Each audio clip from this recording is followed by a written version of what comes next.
Dans cette capsule, je vais vous parler des probabilités. En troisième année, on voit 5 éléments de la probabilité, 5 termes de vocabulaire utilisés.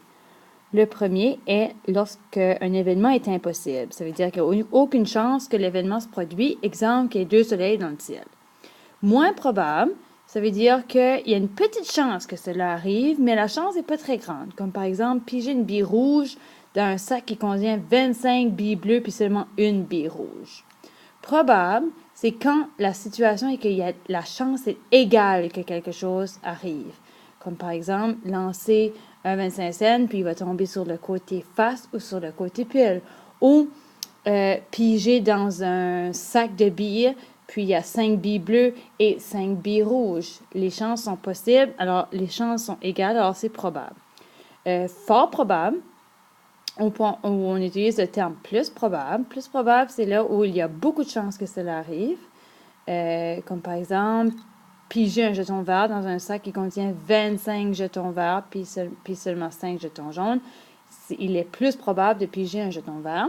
Et certain, ça veut dire qu'il n'y a pas d'autre choix. C'est certain que quelque chose va arriver, comme par exemple que tu viens à l'école le sommet. Alors, les situations où les élèves ont un petit peu plus de difficultés, c'est la situation où l'élève se demande est-ce que c'est moins probable, probable ou fort probable.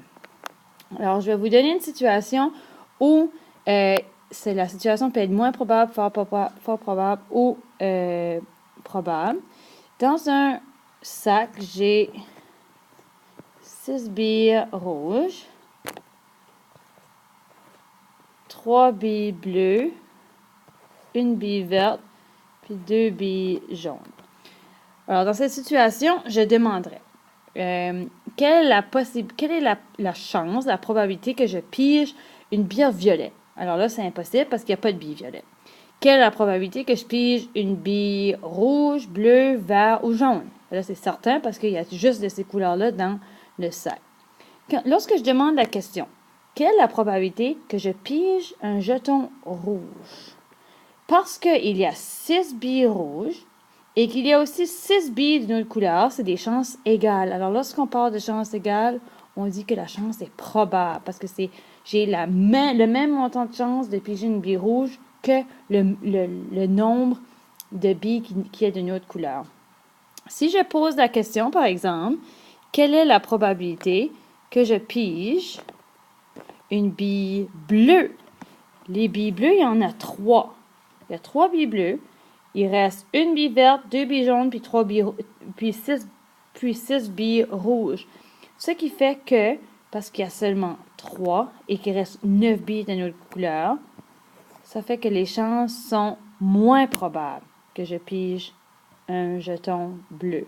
Par contre, si je pose la question, quelle est la probabilité que je pige un jeton rouge ou vert?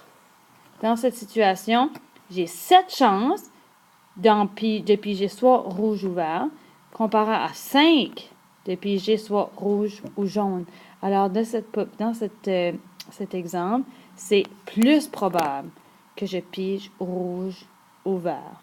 Alors, ça explique un petit peu mieux, un petit peu plus comment expliquer les probabilités aux élèves de troisième année.